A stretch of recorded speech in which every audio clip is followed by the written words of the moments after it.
Oke, Dik? Jelas. Jelas, oke. Oke, langsung kita mulai. Bismillahirrahmanirrahim.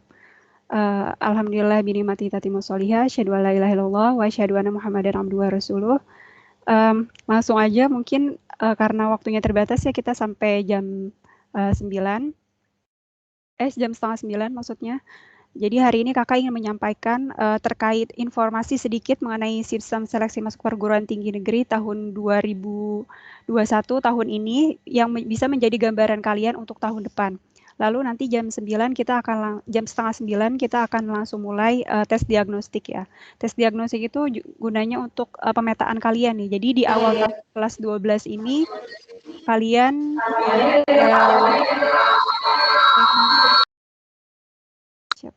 Oke, jadi gunanya tes diagnostik ini adalah untuk memetakan kalian gitu. Jadi Afida Amalia, mohon maaf Kakak mute aja dulu ya. Oke. Oke, pokoknya setelah informasi ini lalu kita akan langsung ke tes diagnostik yang gunanya untuk pemetaan kalian. Jadi di awal kelas 12 ini kalian kemampuannya sampai di mana? Nah, itu nanti kita akan tes jam setengah 9. Oke. Langsung aja, Robi Suri Saudri wa Yasirli Amri wa Duluk Datan Misalnya Yafqahu Qawli. Agenda hari ini nanti akan Kakak sampaikan mengenai pendahuluan, lalu ada jalur SN. Kakak akan menyampaikan sedikit terkait dengan jalur SNPTN, lalu nanti pertimbangan-pertimbangan apa saja yang mungkin akan menjadi penilaian dari LTMPT, kira-kira kriteria yang seperti apa nih biar kalian lolos SNPTN. Lalu nanti akan Kakak sampaikan juga mengenai jalur SBMPTN, lalu nanti juga ada sedikit simulasinya. Jadi adik-adik semua tolong di sini siapkan 2 PTN dan prodinya juga. Jadi kalian nanti mau masuk mana, nanti akan cara rasionalisasinya bagaimana cara kalian harus memilih jurusan dan prodi, nanti strateginya akan kita simulasikan. Jadi kalian tolong pikirin dari sekarang kira-kira kalian minatnya mau di mana nih gitu. Nanti yang terpilih kita akan simulasi di akhir sesi acara pada hari ini. Lalu nanti akan ada jalur mandiri. Kakak akan sampaikan sedikit mengenai jalur mandiri. Langsung aja, yang pertama adalah LTMPT. Nah, LTMPT itu apa sih sebenarnya? LTMPT adalah yang menyelenggarakan. Jadi lembaga yang menyelenggarakan seluruh siswa senasional se-Indonesia untuk masuk perguruan tinggi, namanya adalah lembaga tes masuk perguruan tinggi. Gunanya apa? Kalian bisa lihat di layar fungsinya ada 1, 2, 3 dan ABC. Kalian bisa simak di sini. Ya. Yang pertama adalah mengelola dan mengolah data calon mahasiswa untuk bahan seleksi jalur SNPTN dan SBMPTN oleh rektor PTN. Nah, kalian perlu tahu bahwa sistem untuk bagaimana cara penilaian LTMPT dalam menyeleksi siapa saja yang masuk jalur SBMPTN namanya adalah IRT ya. Kemarin sudah sedikit disampaikan oleh Pak Farsa. Lalu yang kedua, menyampaikan hasil UTBK kepada peserta dan PTN di website LTMPT juga, lalu melaksanakan ujian tulis berbasis komputer UTBK yang dilaksanakan secara offline ya. Jadi kalian mungkin yang masih bingung ujian tulis berbasis komputer UTBK itu sebenarnya online atau offline sih Kak gitu. Nah, untuk UTBK ini dilaksanakan secara offline, bahkan pada saat pandemi 2020-2021 kemarin tetap dilaksanakan secara offline gitu. Hanya saja kemarin untuk yang 2020 karena awal-awal pandemi, jadi berbeda. Jadi hanya TPS saja yang diujikan. Nah, untuk 2021 kemarin sudah ada materi TPS dan TKA lengkap.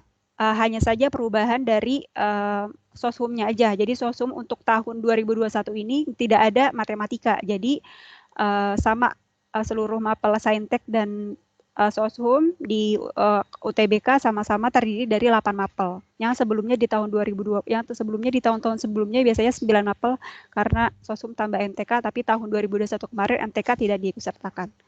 Gitu.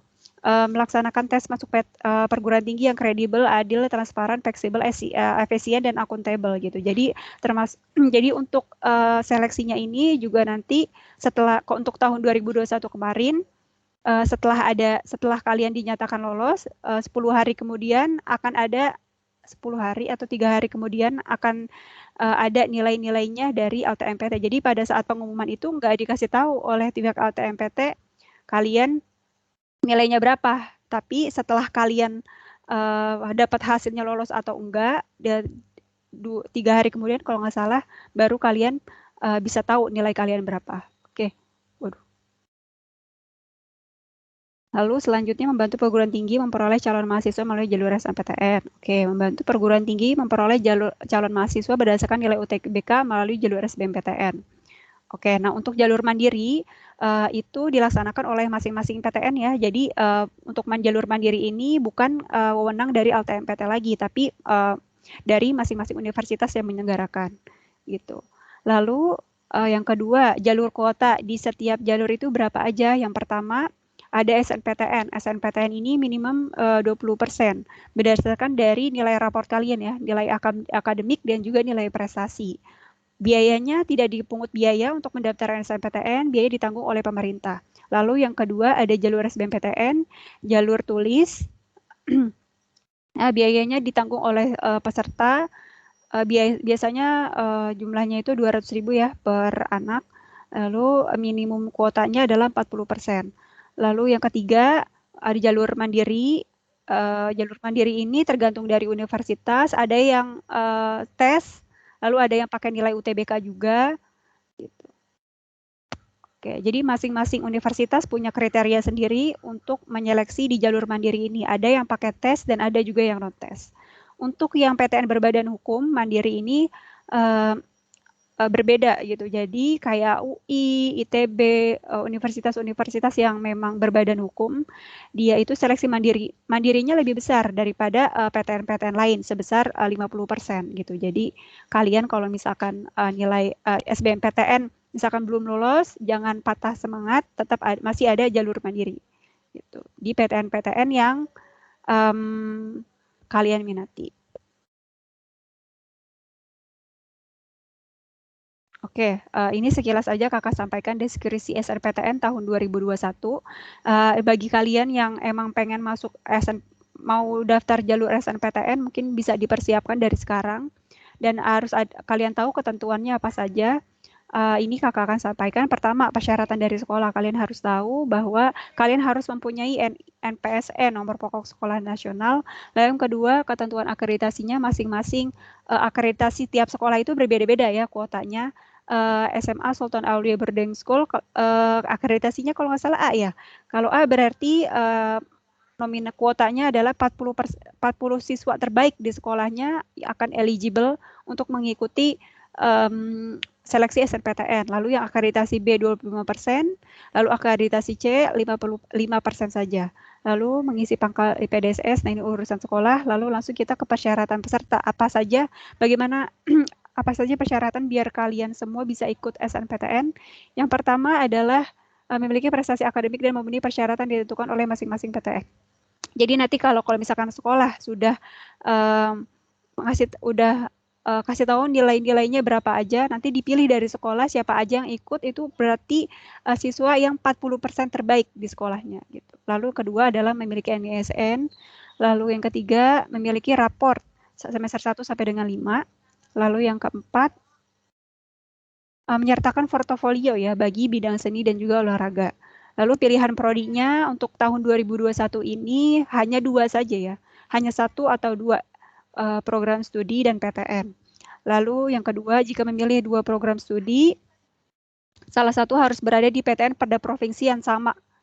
Jadi kalau misalkan kalian berasal dari Provinsi Jawa Barat, misalkan kalian dari Bekasi, pilihan pertama, prioritas yang pertama harus dari dari Jawa Barat juga, misalkan yang pertama, misalkan IPB, lalu yang kedua kalian pilih misalkan di Jakarta, UPN Jakarta gitu. Jadi nggak boleh kalian dari Jawa Barat tapi pilihnya kedua-duanya di Jakarta. Itu tidak bisa gitu ya. Harus salah satunya, salah satu prodinya harus kecuali kalau misalkan kalian hanya memilih satu jurusan saja. Kalian boleh milih PTN dimanapun. Disarankan tidak lintas minat untuk yang jalur SNPTN ini ya. Lalu kalian bisa lihat di sini pemeringkatan siswa oleh sekolah, mapel-mapel apa aja yang diperhitungkan untuk daftar SNPTN ini ya. Jurusan IPA ada matematika, bahasa Indonesia, bahasa Inggris, kimia, fisika, dan biologi. Lalu jurusan IPS, matematika, bahasa Indonesia, bahasa Inggris, sosiologi, ekonomi, dan geografi. Jurusan bahasa, lalu SMK, lalu sekolah dapat menambah kriteria lain. Nah, berupa prestasi akademik, jangan lupa kalau misalkan kalian berprestasi non-akademik, bisa kalian lampirkan juga. Lalu jumlah siswa yang masih dalam pemeringkatan sesuai dengan ketentuan kuota akreditasi sekolah. Lalu ini apa saja sebenarnya yang menjadi penilaian LTMPT agar kalian bisa lolos SNPTN. Ini kakak sudah rangkum. Yang pertama ada 3 faktor ya. Pertama adalah faktor siswa. Jadi yang dilihat faktor siswa itu ada nilai raport dan juga nilai prestasi. Kalian harus bisa melihat nilai raport kalian itu rata-rata tiap tahunnya dari semester 1 sampai semester 5 menanjak atau menurun gitu. Kalau misalkan lebih bagusnya nilai raportnya itu setiap tahunnya, setiap semesternya harus ada peningkatan ya.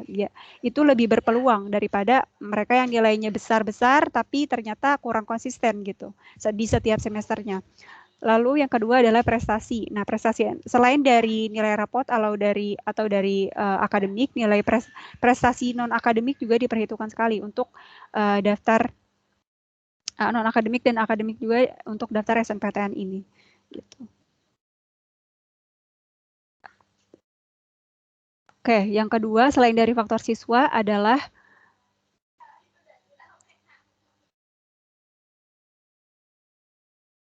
selain dari faktor siswa ada faktor sekolah yaitu akreditasi. Udah yang seperti yang kakak sudah sampaikan tadi, akreditasi sekolah sangat mempengaruhi gitu.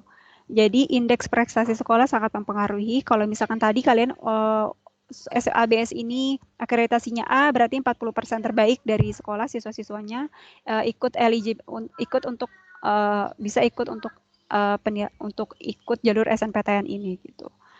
Lalu jumlah dan prestasi alumni. Nah, ini sebenarnya menjadi selain dari nilai raport dan juga jumlah dan prestasi alumni merupakan poin penting, poin yang sangat penting untuk kalian bisa ikut bisa kalian pertimbangkan agar bisa lolos. Yang pertama, misalkan kalian mau daftar SNPTN, kalian harus lihat dulu nih, kira-kira di sekolah kalian nih di SABS dari tahun ke tahun untuk lulusan di jalur SNPTN ini, kira-kira ada nggak yang sesuai dengan minat kalian? Misalkan kalian mau masuk fakultas kedokteran UI, misalkan ya fakultas kedokteran UI, kalian harus lihat di SABS, kalian bisa tanya ke guru BK kira-kira di FKUI udah ada belum yang udah lolos di jalur SNPTN. Kalau misalkan ada, nah kalian bisa berpeluang gitu. Tapi kalian harus lihat dulu kira-kira teman kalian nih yang pemeringkatannya lebih tinggi dari kalian ada yang milih FKUI atau enggak. Kalau misalkan ternyata kakak kalau misalkan ternyata teman kalian yang nilainya pemeringkatannya lebih tinggi dari kalian ternyata milih FKUI juga, nah kalian harus downgrade jurusan. Karena universitas akan memilih yang pemeringkatannya paling tinggi di sekolah yang akan dipilih untuk lolos SNPTN gitu kali. Kalau misalkan kalian jadi kalau misalkan yang peringkat pertama milih FKUI, kalian peringkat 6 milih FKUI juga, nah kalian nggak akan dipertimbangkan tuh oleh UI untuk jadi mahasiswanya. Otomatis yang peringkat per 1 yang akan dipertimbangkan. Gitu. Lalu yang terakhir adalah faktor lain-lain ya, prioritas pemilihan jurusan. Prioritas pemilihan jurusan sudah pasti menjadi salah satu faktornya karena dari tahun-tahun sebelumnya juga sudah kelihatan bahwa yang lolos di jalur SNPTN ini adalah kebanyakan mereka yang memilih universitas yang diterima itu di pilihan pertama gitu. Jadi kalau misalkan kalian mau milih universitas, pastikan pilihan pertamanya itu benar-benar kalian minati gitu di nomor 1. Lalu yang kedua adalah pemerataan daerah. Nah, pemerataan daerah karena jalur SNPTN ini ingin menyumbangkan istilahnya putra-putra terbaik di setiap daerah. Jadi Jadi kalian harus seperti kakak yang sudah kakak sampaikan bahwa kalian harus memilih sesuai dari provinsi kalian. Misalkan kalian dari Jawa Barat, ya harus pilih yang dari Jawa Barat. Gunanya apa? Karena kalau misalkan nanti kalian lulus di PTN tersebut, kalian akan bermanfaat nih untuk kemajuan dari provinsi provinsi asal kalian sendiri. Gitu. Kira-kira sampai di sini ada pertanyaan adik-adik?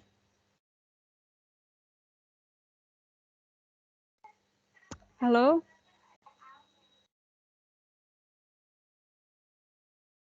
Enggak. Oke, nggak ada. Bisa dilanjut ya? Oke. Lanjut. Sedikit akan kakak sampaikan mengenai perubahan apa saja yang di jalur SBMPTN tahun 2021. Kalian bisa lihat di sini dari tahun ke tahun, dari tahun 2019 terutama sampai dengan tahun 2021, pendaftarnya itu di tahun 2021 jauh lebih banyak dari 2 tahun sebelumnya, gitu. Yang diterima juga jauh lebih banyak. Alhamdulillah, semoga nanti di tahun 2022 juga akan lebih banyak lagi yang diterima di jalur SBMPTN ini, gitu. Lalu kedua, nah kalian harus tahu sekilas tentang UTBK tahun 2021 apa saja isinya. Yang pertama adalah materi tes. Materi tes kalian harus tahu ada tes skolastik dan juga ada tes akademik. Lalu pelaksanaan tes itu dilaksanakan dalam 2 gelombang, 14 hari dan 28 sesi. Jadi 2 sesi setiap hari. Itu kalau nggak salah dimulai jam 7 pagi untuk sesi 1, lalu sesi 2-nya jam 1 siang gitu. Udah 2 tahun terakhir pelaksanaannya itu di bulan Ramadan gitu. Udah 2 tahun terakhir ya, di tahun 2021 ini dan 2020 kemarin. Jadi kalian harus siap fisik maupun mental di bulan puasa. Oke. Ya, kesempatan tes untuk tahun 2021 ini satu kali aja, berbeda dengan 2 tahun sebelumnya. Kalau salah tahun 2019 kalian masih bisa mengikuti 2 kali, cuman untuk tahun 2020 dan 2021 ini kalian hanya diberikan kesempatan oleh NTPT untuk ikut tes itu sebanyak 1 kali saja. Lalu metode tesnya UTBK, kelompok ujiannya ada masih ada Saintek, Soshum, dan campuran juga gitu. Lalu hasil tesnya setiap peserta akan diberikan hasil tes secara individu.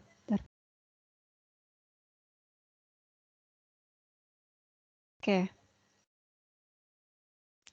Kelompok ujian UTBK kalian bisa baca di layar. Kelompok ujian untuk Saintek, Soshum, dan campuran. Untuk Saintek dan untuk Soshum, kakak sudah bilang tadi di awal bahwa untuk tahun 2021 kemarin tidak ada mapel matematika.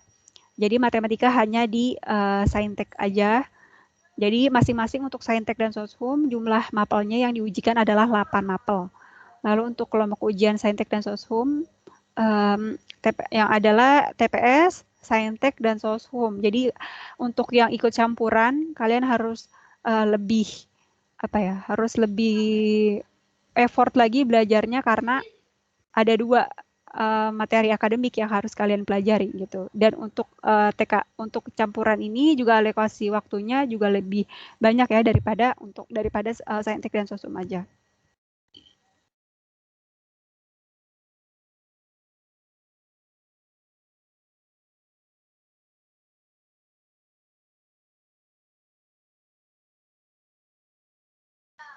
Oke, lalu di sini ada strategi memilih jurusan SBMPTN. Apa aja strateginya? Yang pertama adalah pilih jurusan sesuai dengan minat kalian sendiri gitu. Jadi kalau misalkan kalian nggak boleh asal-asal ikutan temen atau asal-asal pilih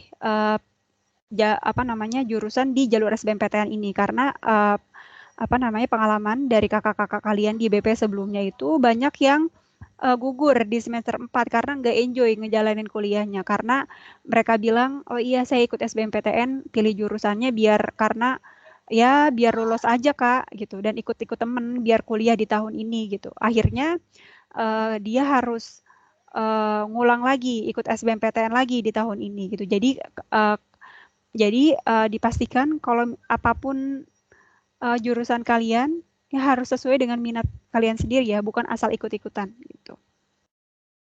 Karena kalau misalkan nggak sesuai dengan minat, kalian nanti kan akan masuk ke kuliahnya ya, gitu. Kalau nanti bakalan susah sekali untuk menyesuaikan, gitu. Kalau misalkan nggak sesuai minat kalian. Tapi kalau misalkan sesuai dengan minat kalian, pada saat nanti kalian sudah kuliah, mau kayak gimana pun terjalnya jalan di saat perkuliahan nanti, insya Allah kalian akan bisa hadapi karena itu memang passion, gitu.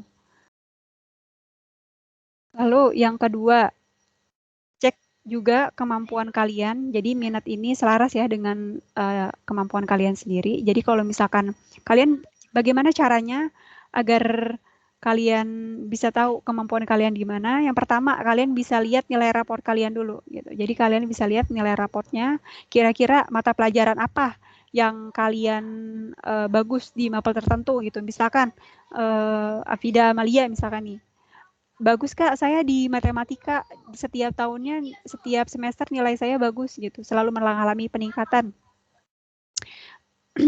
Lalu pilihlah nanti di apa namanya pada saat jalur SBMPTN, pilih bisa yang berhubungan dengan matematika itu misalkan aktuaria atau statistika gitu.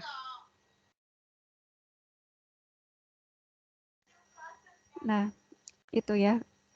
Jadi sesuai dengan, atau kalian misalkan mau bingung nih Kak, nilai saya kayaknya mapelnya flat-flat aja setiap semester.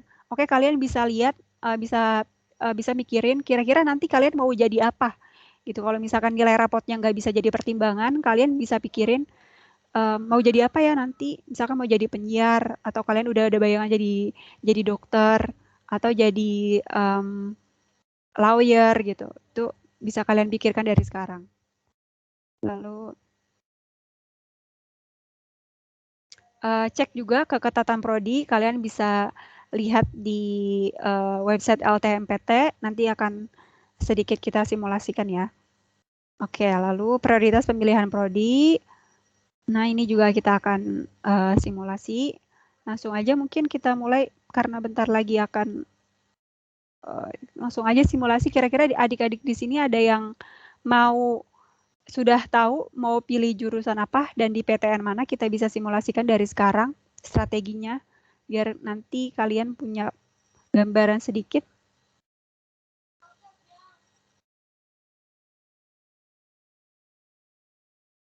Halo, Hegel Emre ya namanya. Oke, Hegel, Gitu. mau masuk mana? Kalau ini berapa prodi berapa itu? Dua. Dua. Iya. Ya, kalau untuk yang terakhir itu yang pertama tuh psikologi UI, yang kedua tuh hukum Unpad. Oke, psikologi UI ya. Ya. Oke, kita langsung aja di sini kita simulasi Hegel ya. Oke. Kelihatan share screen-nya, Hegel? Kelihatan. Hegel apa tadi? Psikologi UI sama hukum Unpad. Psikologi UI, lalu yang kedua hukum. Nah, yang kakak maksud dari prioritas pemilihan prodi ini kayak gini. Jadi kalian harus memilih universitas. Kalian harus tahu. Kalian pakai intuisi aja ya. Kira-kira nomor 1 itu universitas mana yang akan kalian pilih, gitu. Kalau misalkan kalian bisa tahu ya, UI itu grade-nya lebih besar daripada Unpad. Jadi UI ini harus yang di pertama dan Unpad yang di kedua gitu. Jadi jangan sampai kebalik, yang pertama itu Unpad, yang kedua UI. Kalau misalkan kalian nggak lolos di Unpad, otomatis nggak masuk ke UI juga, karena grade-nya ini berbeda. UI ini lebih besar grade-nya daripada Unpad gitu. Jadi kalian harus pakai intuisi kalian sendiri, kira-kira mau milih, kalian harus menempatkan prioritas prodi universitasnya itu harus sesuai gitu. Lalu, nah langsung aja psikologi UI kita bisa cari bagaimana cara perhitungannya, keketatannya seperti apa. Kalian bisa cari di website ltmpt.ac.id. Nah, ini kakak udah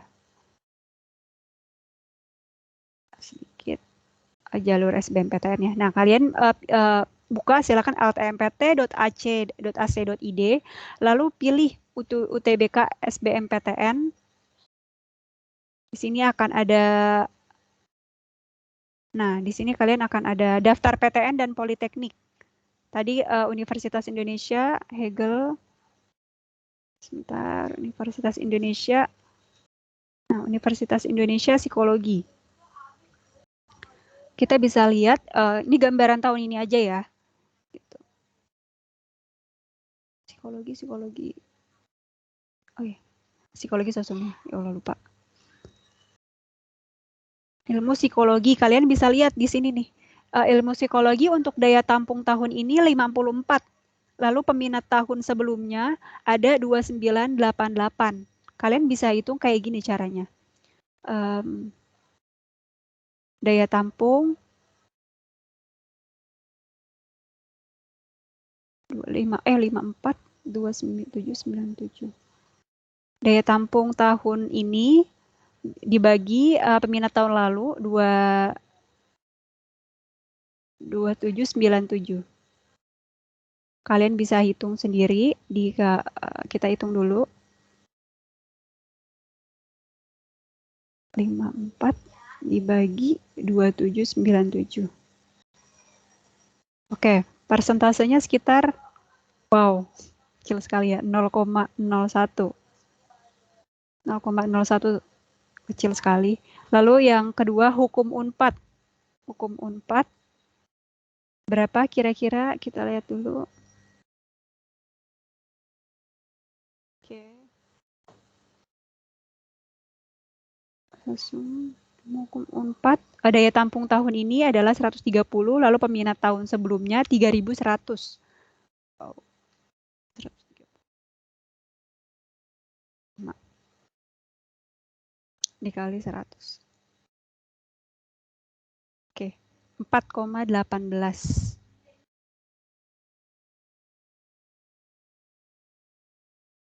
Udah langsung aja 4,18. Oke, ini sudah kelihatan ya persentasenya untuk psikologi UI adalah peluangnya 0,019, kecil sekali. Lalu hukum Unpad itu sama dengan 4,18. Nah, untuk penempatannya seperti ini berarti correct ya, udah benar kayak gini. Karena bagaimana rasionalisasinya? Kalau misalkan kalian pilih psikologi UI, yang di pilihan pertama nih, psikologi UI, dengan persentase 0,019, yang lebih kecil persentasenya daripada hukum Unpad. Kalau misalkan kalian nggak diterima di psikologi UI, kalian akan bisa berpeluang nih untuk di jurusan yang kedua. Gitu.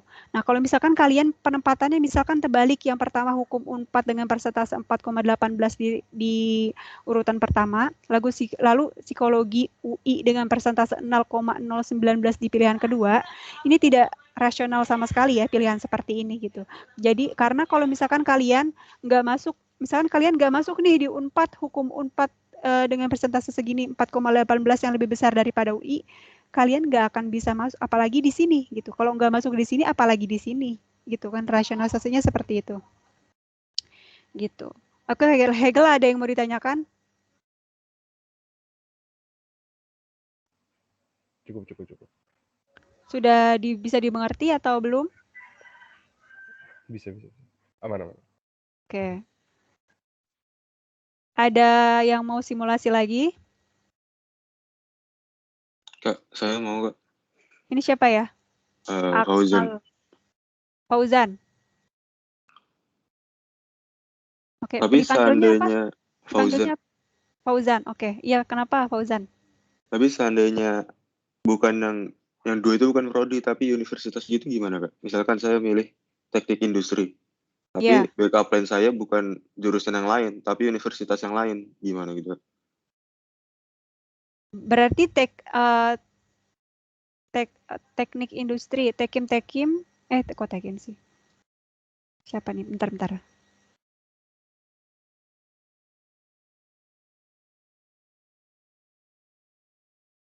Bentar ya.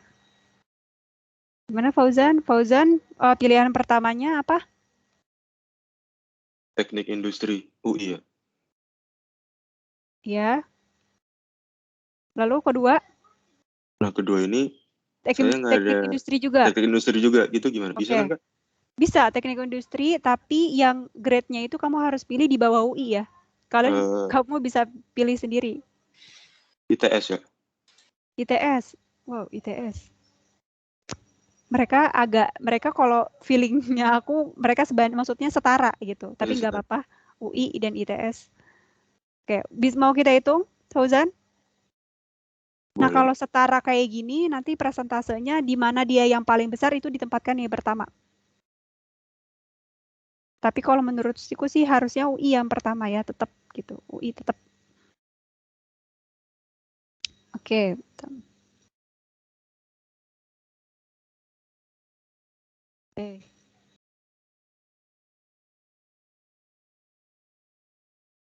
UI.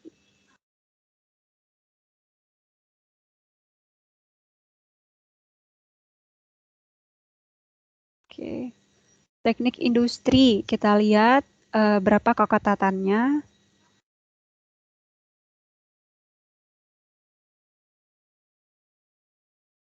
Teknik industri. Oke. Daya tampung yang tersedia di tahun 2021 kemarin, tahun ini bangku yang tersedia adalah 33 di jalur SBMPTN.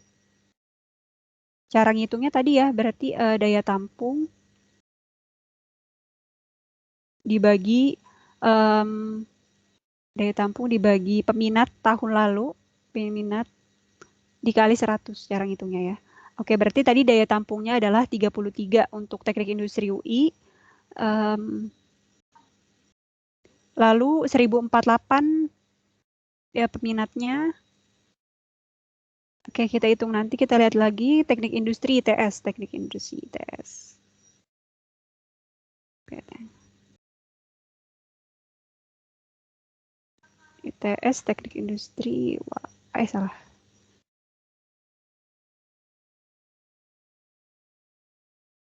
Teknik industri, bangku yang tersedia jauh lebih banyak ya untuk ITS 60 untuk tahun 2021, lalu peminatnya 1400, peminatnya juga pasti jauh lebih banyak ya, 1435.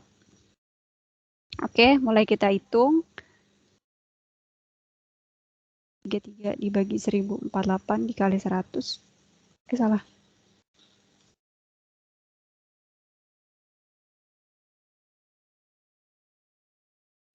Peluangnya di sini 3,14. Lalu untuk teknik industri ITS 60 dibagi 1435 dikali 100. 4,18 ya. 4,18. Nah, kalau seperti ini rasionalisasinya sudah tepat ya. Jadi teknik yang di pilihan pertama nih si UI ini lebih kecil daripada pilihan yang kedua yaitu ITS. Gitu. Berarti pilihan kayak gini sudah tepat Fauzan kalau misalkan memang kamu mau pilih teknik industri. Oke Kak, makasih Kak. Iya.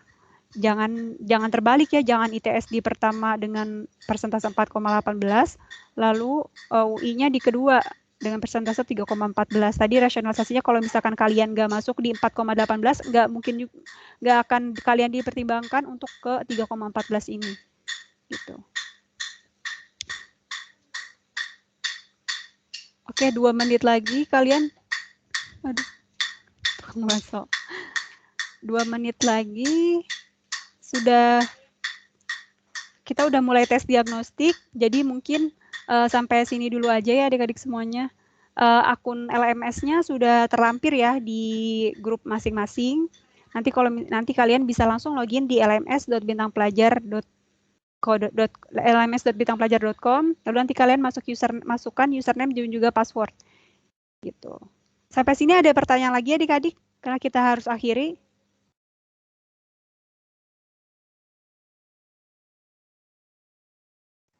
Mungkin cukup. Oke. Siapa nih? Safitri. On video. On cam. Oke. Oke, kalau sudah mungkin langsung kakak tutup saja karena kita akan mulai tes diagnostik. Kalian yang semangat karena nanti berakhir di 12.40 ya terakhir pengerjaan. Kalian semangat, semoga Allah mudahkan. Kakak tutup dengan doa kafaratul majlis. Subhanakallahumma wa bihamdika asyhadu an la ilaha illa anta astaghfiruka wa atubu ilaik. Assalamualaikum warahmatullahi wabarakatuh. Waalaikumsalam warahmatullahi wabarakatuh.